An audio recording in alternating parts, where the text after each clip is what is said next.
we've kind of created what is akin to the CubeSat of the stratosphere. We have precisely placeable stratospheric balloons that can level out at a fixed altitude really high up in the sky and carry high resolution sensors. Welcome to another episode of the Mapscaping podcast. My name is Daniel and this is a podcast for the geospatial community. That voice you heard right at the start, that was Andrew Antonio. He is the co-founder of Urbansky, and today on the podcast we're going to be talking about balloons, stratospheric balloons, and how they can be used as a platform for Earth observation sensors. Hi Andrew, welcome to the podcast. You are the CEO of a company called Urbansky. And today we're going to be talking about what you're doing. It's a little bit different. I'm not going to ruin the surprise for people right now, but it's got something to do with Earth observation. So maybe you could just take the time to introduce yourself to the audience and tell us what Urbansky is as a company, what it's trying to do. Yeah. Hey, Daniel. Thank you so much for having me. It's great to be here. Big fan of your podcast. So excited to be here. So I'm the co-founder and CEO of Urbansky. We are a startup that's been around for almost 3 years now. And we essentially develop really novel, lightweight, stratospheric flight vehicles that carry high resolution sensors to do remote sensing from very high up. So not as high as satellites. We're beneath satellites, but quite higher than commercial aircraft and typical human-tended remote sensing vehicles. So that's kind of what we do in a nutshell. Okay, so flight vehicles. What do you mean when you say that? Yeah, so these are actually stratospheric balloons. So to kind of get into the nitty-gritty of it, we've invented what we call a micro balloon. So if you've ever seen a stratospheric balloon, you may have heard of these little latex weather balloons that go up and collect a lot of upper atmospheric data. And the opposite end of the spectrum from those small latex weather balloons are these massive, like 400 to 500 foot tall stratospheric balloons that can carry really large payloads very high into the sky. But there's really nothing in between. And there's not a lot of functionality with those small weather balloons in terms of directing them and being able to carry high resolution sensors. So we've kind of created what is akin to the CubeSat of the stratosphere. We have precisely placeable stratospheric balloons that can level out at a fixed altitude really high up in the sky and carry high resolution sensors to collect data. So these are really small stratospheric balloons that can launch out of the back of a pickup truck in just a few minutes, but they get you up to that high vantage point of the stratosphere where you get kind of the combined advantages of aircraft and satellites, right? Which is, from a satellite perspective, broad area coverage, being able to see very far off angle and large distances, but also a lot closer to the ground than a satellite. So you can see a much higher resolution than a satellite. So that's what we're building. It's a stratospheric micro balloon that we hope will enable really high resolution, broad area, low cost aerial imagery collection. So there's an incredible amount to unpack there, and I've got a bunch of questions for you around this platform. I got to ask before we go there. You've been doing this for 3 years. How do you come up with the idea of building a balloon that's going to be used as a remote sensing platform? Yeah, well, so my co-founder Jared Leidick and I, it's a really fun story actually. We stumbled into it in a really unique way. So I met my co-founder on a project called StratX. A lot of people may not have heard of that specific project, but you may remember years and years ago, somebody named Felix Baumgartner jumped from a stratospheric balloon at the edge of space in a pressurized space capsule. Had you heard of that, Daniel? Do you remember seeing that project? Yeah, I do actually. Yeah, that was really fun. And then, so Project StratX actually beat that altitude record. So my co-founder, Jared Leidick, worked on a project. He was actually the lead spacesuit designer and operations lead for Project StratX, which took the former SVP of knowledge at Google, Alan Eustace, to 136,000 feet under a stratospheric balloon. And then he jumped back down to Earth from that altitude and he broke the world record for the highest space dive. So that was kind of our introduction. Alan came to a company that got Jared and I involved in breaking this altitude record and doing some really cool engineering. Highly suggest everybody go check that out. There's a cool movie on Netflix called 14 Minutes from Earth about that project that is a documentary. But anyway, that got us, kind of introduced to the stratosphere. And once that record was broken and that project ended, Jared and I, my co-founder now at Urbansky, we went on to be the early part of another stratospheric company called Worldview.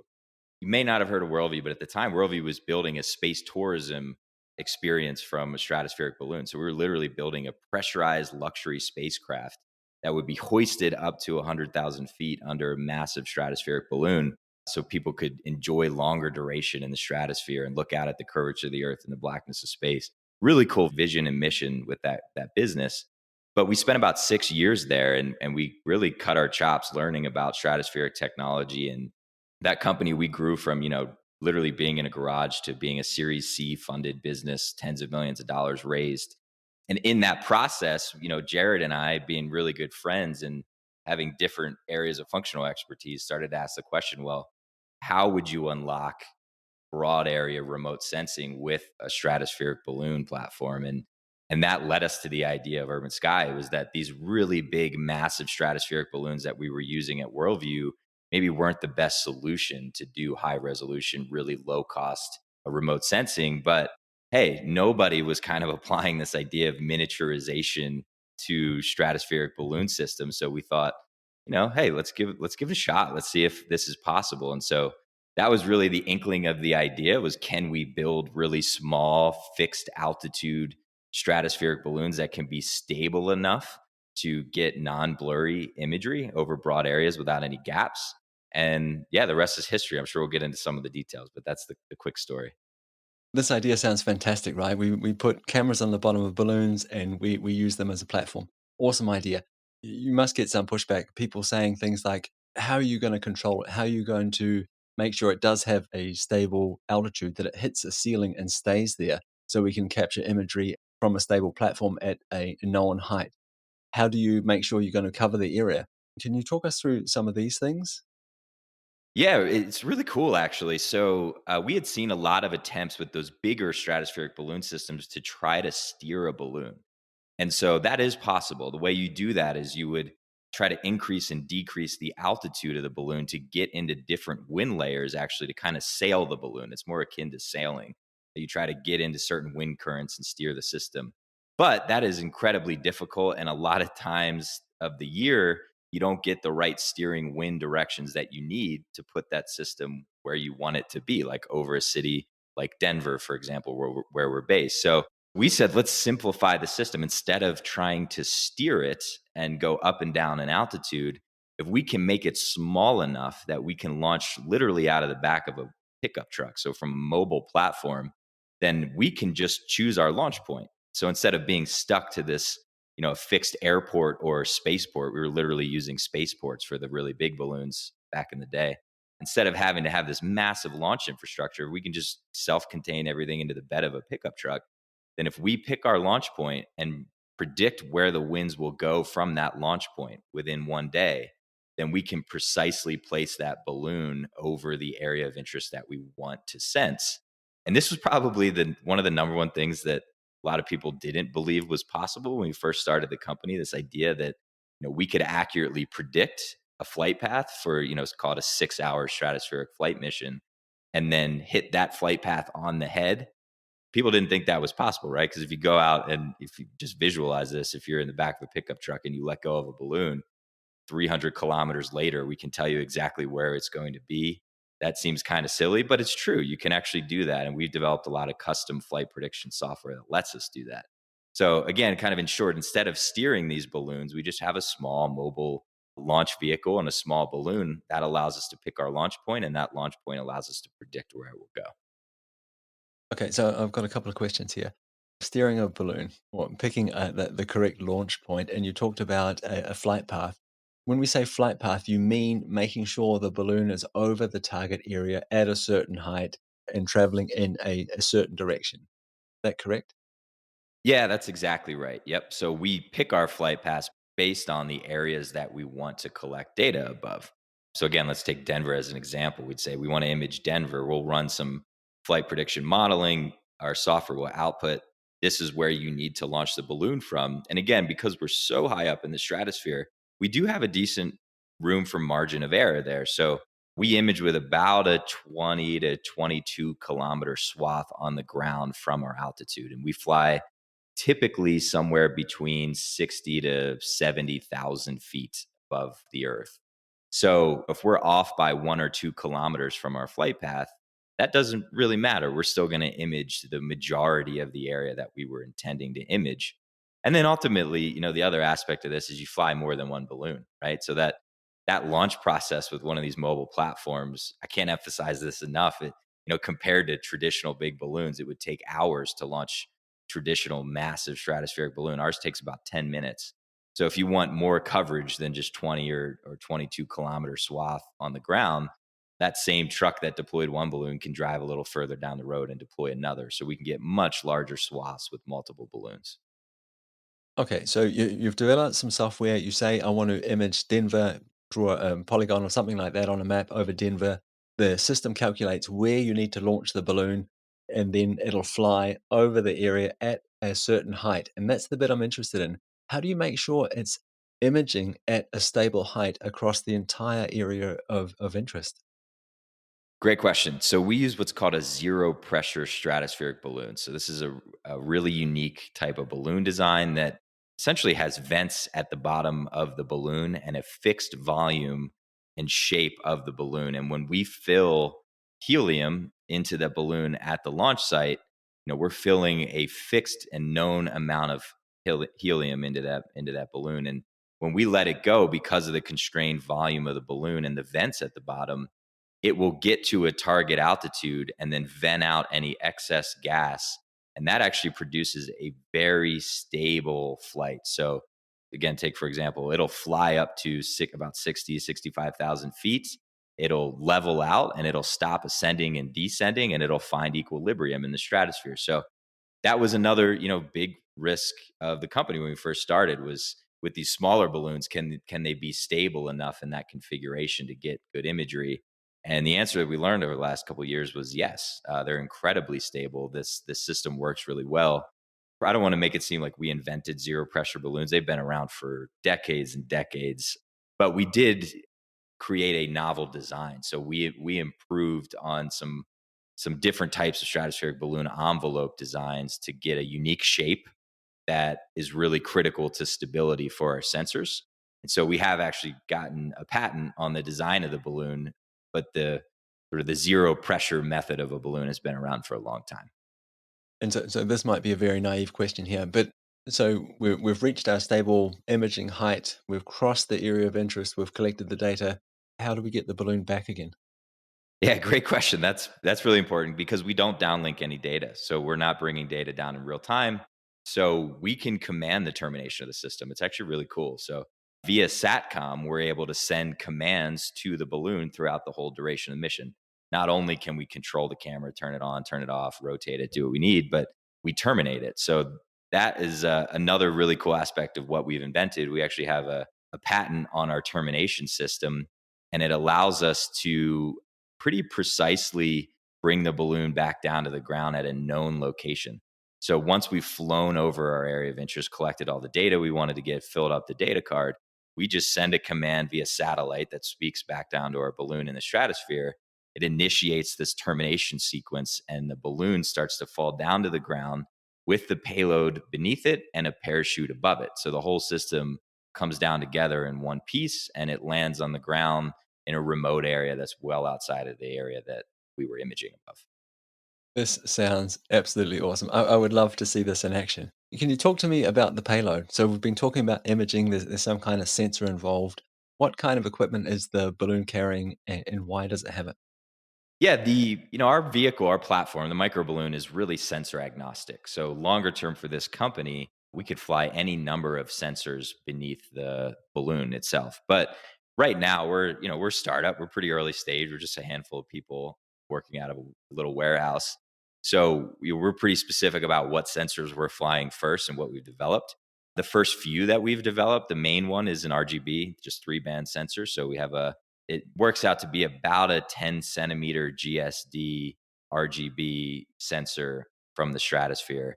The second one we fly is actually really cool. It's a long wave infrared sensor that we developed under a contract with NASA to do wildfire research. And so that one we're eventually hoping to commercialize for real-time wildfire monitoring. But those are our two main sensors right now. So kind of the typical RGB sensor and long wave infrared. Is there any restrictions or is there any limitations in terms of weight that you can carry? Because I'm wondering if you could just keep on adding sensors onto this platform, or if the restrictions are around like the space that you have available, or the weight that you can carry, or the physical size of these sensors. Yeah, you hit on a really important topic for our business. So we must carry payloads that are less than 6 pounds of payload mass under a balloon. And the reason we do that is because in the United States, there's an FAA regulatory category or regime that is built for this category of small latex weather balloons. And as long as you carry less than 6 pounds of payload, you have more flexibility with operations. So you can launch from more places more regularly, and so we need to kind of stay in that space so that we have more flexibility for our operations to fly. So that has been one of the hardest parts of this business is testing this hypothesis that we could create high resolution sensors and get good data under a 6 pound payload mass limit, because it's not all 6 pounds for the camera. You also have to think about our avionics and the batteries and the things that control the balloon. So everything has to fit within that payload class. Now, I think there are some headwinds in the industry, right? And that's really why we started the business. Was we knew that sensors were getting smaller and things are getting lighter and miniaturizing, and so we wanted to get ahead of that and build this platform to be able to take advantage of advancements in sensors as they get smaller and better. But it has been a challenge to build really lightweight, powerful sensors under that mass limit. Yeah, yeah, I can imagine. So earlier you talked about the RGB sensor that you fly, and you also talked about long wave infrared sensor. Can they be together on the same balloon, or do we need? Are they flying on separate balloons? Those 2 sensors fly on separate balloons. In the future, there's an opportunity to do that. You could create a lower resolution RGB sensor and fly it with an infrared sensor. But again, we're pushing the limit on weight with the RGB sensor because the primary requirement there is resolution. So we're using as much of the mass capacity as we can to get the highest resolution data we can in that one payload package. But for other applications where maybe you only need 1 meter resolution, it's definitely within the space. And we've already done that. So we have a system that couples a 1 meter RGB with a 3.5 meter long wave infrared on that same 6 pound payload package. I realize that you've been doing this for 3 years, so you're not like a fully mature company yet. You use the term startup when you refer to Urbansky. So I'm thinking that there's a lot of room for growth here. What do you imagine this looking like in the future? So do you imagine a system where these balloons are just constantly flying around all the time, where you release them on one side of the states and pick them up on the other side? Do you imagine some sort of tasking structure? So I can say, I'm really interested in this area, sit at home and draw a polygon on a map, and someone collects the data. Like, what is the bigger vision for this? Yeah, you hit on a couple really good options for the business model, and that's maybe the best way to frame it is what is what are customers interested in? So what we want to create from a innovation perspective in this space is really high resolution, frequently updated, really low cost aerial imagery initially, and do that nationwide. So we want to cover greater than 80% of the population in the United States or economic areas of interest in the United States first on a monthly cadence. What we're trying to bring to market is this idea of monthly refresh, sub 10 centimeter GSD, 3 band aerial imagery. And we think that'll be pretty powerful for the market, right? Because, at best right now, a lot of these traditional aircraft providers and remote sensing companies get imagery collected maybe every 3 months in a handful of areas around the country, but more often every 6 months to once a year. So we want to create this cadence of higher resolution, fresh data, and then scale it across the country and eventually scale it across the world. And then, kind of like we talked about with the sensors, once we're doing that in 3 band RGB, it's very easy for us once that infrastructure is established nationwide to add additional sensors and just feed them into the mix. But yeah, like you said, I think, we early stage as a startup, we're definitely interested in, folks that are interested in getting tasked imagery from our company. But longer term, we want to collect at that cadence and allow people to come in and access our catalog and archive of imagery, just like you said, kind of data as a service, draw a polygon, pull in the data that you want, or coming up with unique creative business models, like working with companies that only want to pay for, in the insurance space, for example, 1,000 commercial properties in this one area. Well, pay per building or something like that. So we're open to creative business model ideas, but the goal for the company is to scale nationwide at a certain cadence and resolution. Okay, so if I had to simplify things a little bit, it sounds like the goal of the company is obviously cheap data at a high frequency and at a nationwide scale. So I think a lot of people will listening to this podcast will think, great, more data, more better. But what will this make possible? Like, who is asking for more data, and who is asking for this kind of frequency? Yeah, so a lot of the main early customers that we have that are looking for higher resolution, fresher imagery in the US are some of the typical ones you could think of, right? Like the insurance space, I mentioned that. There are a lot of really interesting use cases that become available when you have monthly refresh data. In the insurance world, you have underwriting on one side of the house and claims processing on the other. So on the underwriting side, being able to have a fresher picture of the planet helps a lot. So you can see, if we're going to underwrite this new building or we want to do a renewal for this property, well, looking at a 6-month old aerial image isn't that valuable. But if it was, 3 weeks old, there's a lot more value. It's a truer picture of the state of the world.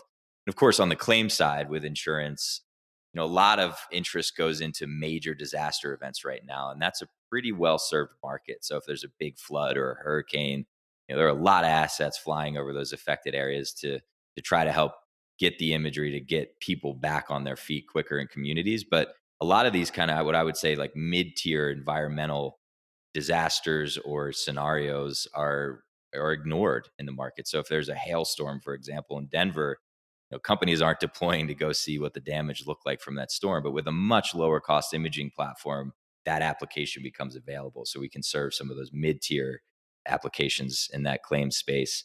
And then, the other ones like vegetation monitoring for utilities, being able to look on a monthly cadence and see, how vegetation is changing and encroaching on different assets and utilities becomes really valuable. And we've had a lot of interest in that space. But I'm more excited about the applications that no one is thinking of or doing, right? Like what could be possible down the line. And that's what we hope to inspire other people in the industry to think about. Like if you had monthly high resolution sub 10 centimeter at a really low cost, like what could you do with that data? And those are the ones that excite me the most. Yeah, I can completely understand that. And I think sometimes too, like you almost have to make it available, right? Like here it is, and then find out what people are going to do with it. Right. It's a pretty hard task to guess what where people's imagination might take them. So again, I think this sounds fantastic what you're building. I love the idea. Much harder than I actually imagined it would be. When you talk through some of the challenges that you're facing and solving along the way, it sounds like a difficult challenge. What do people say when you tell them what you're building or what you're trying to do? What kinds of things do they push back on?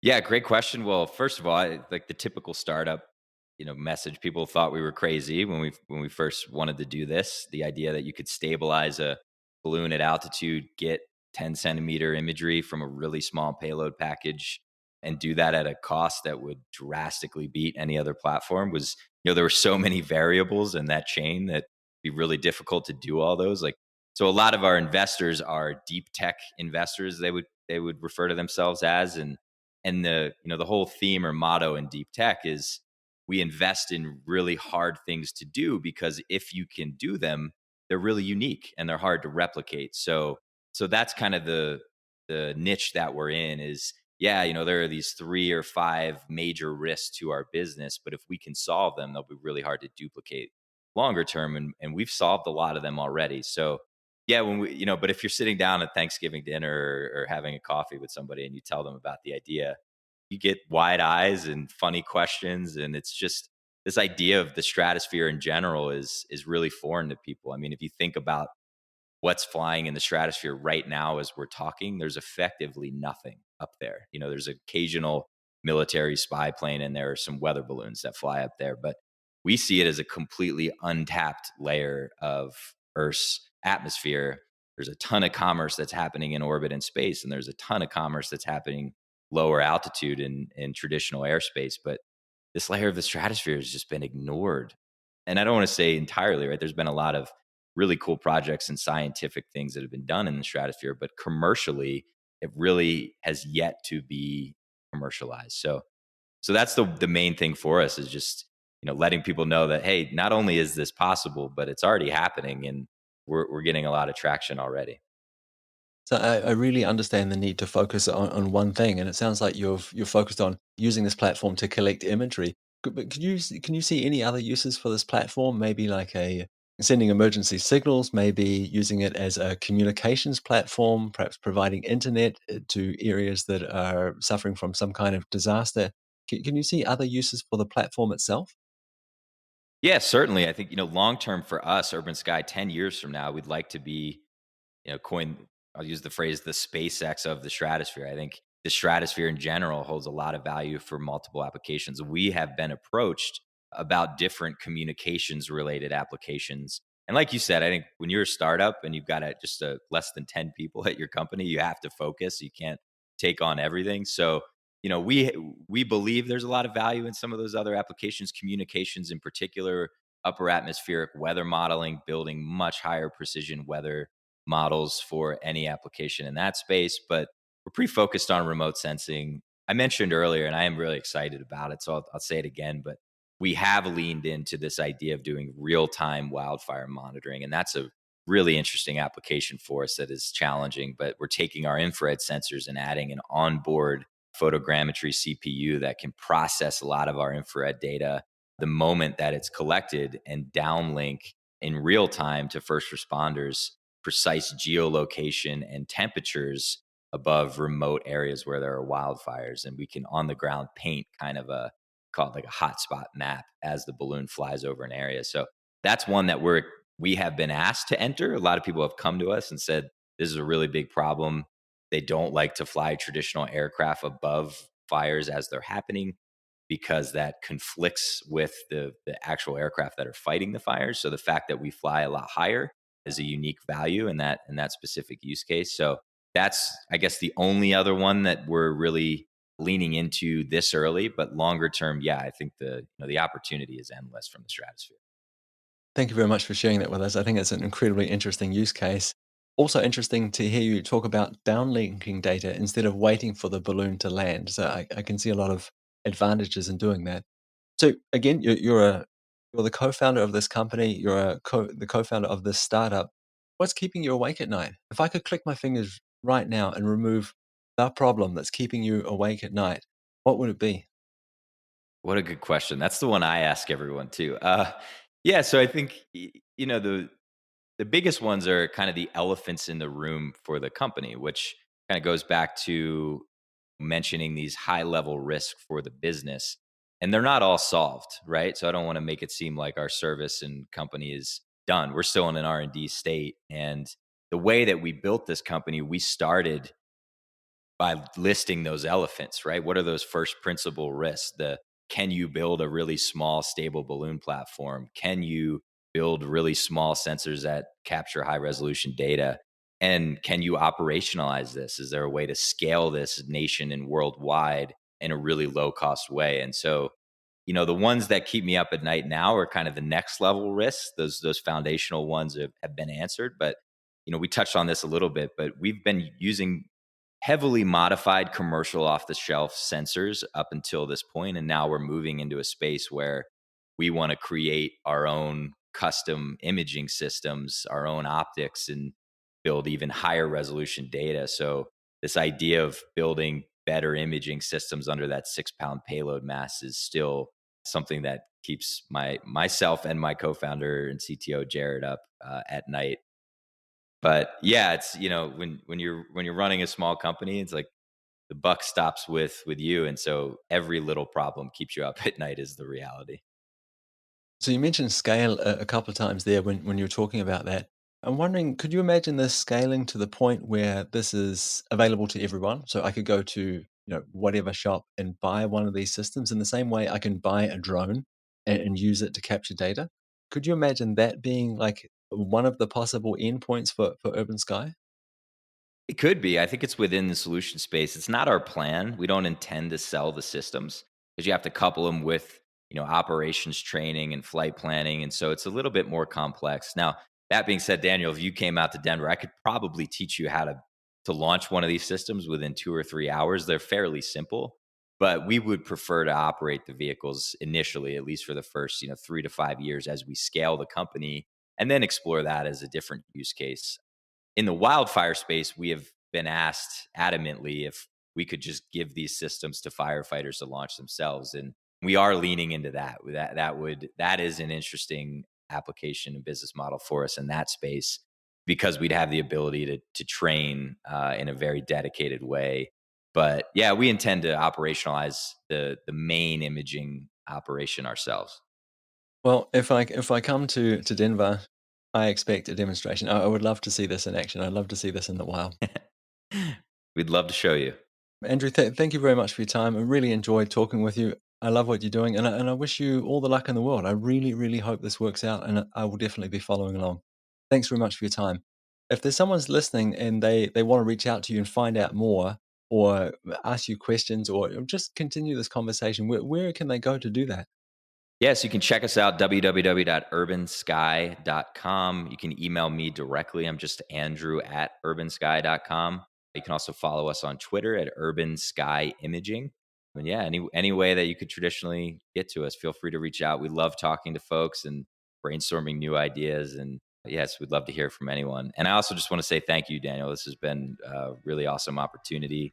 Big fan of the podcast and would love to come back on and check in with you maybe in 6 months or so and let you know where we're at. Yeah, maybe we should do that. Let's talk about that off air. Great. Sounds good. Thanks, Daniel. Cheers. So I really hope you enjoyed that episode with Andrew. Personally, I found it really interesting. So balloons as a Earth observation platform, brilliant idea, interesting concept. I really hope it works out for them. Go along to urbansky.com if you want to find out more. There'll be links to where you can catch up with Andrew in the show notes of this episode. Just a couple of side notes here. So Andrew, during the interview, mentioned a documentary called 14 Minutes from Earth. So this is someone being lifted up in a stratospheric balloon and then free falling back to Earth. It looks pretty amazing from what I've seen. It might be worth checking out. I believe Andrew talked about working at a company called Worldview. So if you go along to worldview.space, so the catchline here, the tagline here is making space tourism more affordable, and for only $50,000 per seat, you can, with flexible financing options, you can reserve your seat today. Be lifted up in a massive balloon up into the stratosphere. $50,000, people. It's a bargain. And I also wanted to point you towards a project called Loon. So Loon. I believe this was a Google project. The idea here was to expand internet connectivity with stratospheric balloons. So this project looks a lot like it's been cancelled, but if you're interested, there'll be a link to that in the show notes as well. So I think I've got time to point you towards one more resource, and this is a company that Andrew mentioned to me off here. It's a company called Zero to Infinity, and it looks like this company is trying to use stratospheric balloons as a launching platform for satellites. So again, I'll put a link to all of these things in the show notes of this episode so you can check them out if you're interested. Okay, that's it from me. That's it for another episode of the Mapscaping podcast. Thank you so much for tuning in again this week. It's much appreciated. As always, you're more than welcome to reach out to me if you have questions, comments, suggestions. I would love to hear them. You can catch up with me at Twitter, at Mapscaping, or there will be a link to my LinkedIn account in the show notes. So check it out. I would love to hear from you. Okay, we'll talk again next week. Bye.